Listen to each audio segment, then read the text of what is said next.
Hi friends, welcome to my channel Yugandhar Reddy blogs. ఈ వీడియోలో mutton curry మా స్టైల్లో చేశాము.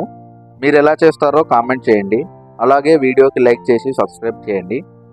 ముందుగా మటన్ని వాటర్లో బాగా కడిగి అందులో కారం, ఉప్పు, పసుపు వేసి మ్యారినేట్ చేయాలి. అలా చేస్తే టేస్ట్ బాగుంటుంది అండ్ పీసెస్కి కూడా బాగా పట్టుకుంటుంది. నేను వీడియోలో డైరెక్ట్గా మ్యారినేట్ దగ్గర నుండి చూపిస్తున్నాను. అలా చేశాక కొద్దిగా పెరుగు వేసి కలుపుకుంటే టేస్ట్ ఇంకా బాగుంటుంది. దీన్ని కాసేపు పక్కన పెట్టుకొని తర్వాత ప్రెషర్ కుక్కర్లో కొద్దిగా ఆయిల్ వేసుకొని అది హీట్ అయ్యే వరకు వేసి చిన్నగా కట్ చేసిన ఆనియన్స్ వేసుకొని బ్రౌన్ కలర్ వచ్చే వరకు వేయించుకోవాలి.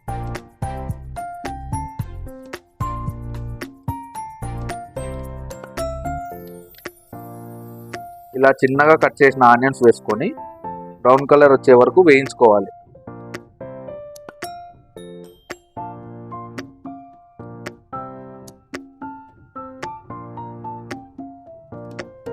ఇవి బ్రౌన్ కలర్ వచ్చిన తర్వాత కొన్ని మిక్సర్ బౌల్లో తీసుకొని పక్కన పెట్టుకోండి.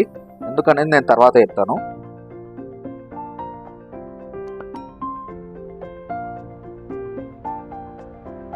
ఇలా బ్రౌన్ అయిన తర్వాత కొన్ని తీసుకొని మిక్సర్ బౌల్లో పక్కన పెట్టుకొని తర్వాత ఫ్రైడ్ ఆనియన్స్ ఉన్న ప్రెషర్ కుక్కర్లోనే ఎండుమిరపకాయలు ఒక 2 వేసి కొద్దిగా కరివేపాకు వేసుకొని కలుపుకొని ముందుగా మనం మ్యారినేట్ చేసిన మటన్ వేసి ఫ్రైడ్ ఆనియన్స్ కలిసేలాగా కలుపుకోవాలి.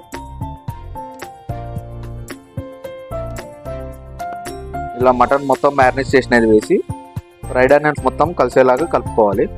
తర్వాత మిక్సర్లో పక్కకు పెట్టిన ఫ్రైడ్ ఆనియన్స్కి కొన్ని జీడిపప్పు యాడ్ చేసి ఒక 2 టమాటాలు కట్ చేసి పచ్చి టమాటాలే అందులో వేసి మిక్సీ పట్టాలి.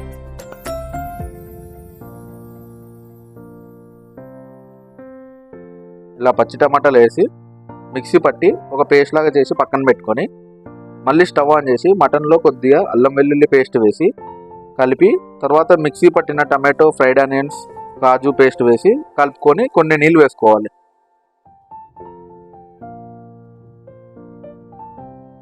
ఇలా పేస్ట్ మొత్తం వేస్తే కర్రీ గ్రేవీ బాగుంటుంది. గ్రేవీ చాలా బాగుంటుంది ఎందుకంటే ఇందులో కాజు మిక్స్ అయి ఉంటుంది కదా. కుక్కర్ మూత పెట్టుకొని ఒక 5 విజిల్స్ వచ్చే వరకు పెట్టాలి. వాటర్ సరిపడ వేసుకొని 5 విజిల్స్ వచ్చే వరకు పెట్టాలి.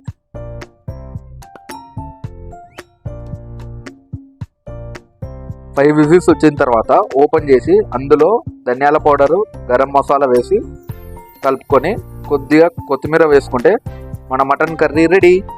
మీరు ఎలా చేస్తారో కామెంట్ చేయండి ఫ్రెండ్స్. మీ ఇంట్లో ఎలా చేస్తారో అలాగే ఇలా కూడా ఒకసారి ట్రై చేసి చూడండి. Thank you. Please watch it and like the video.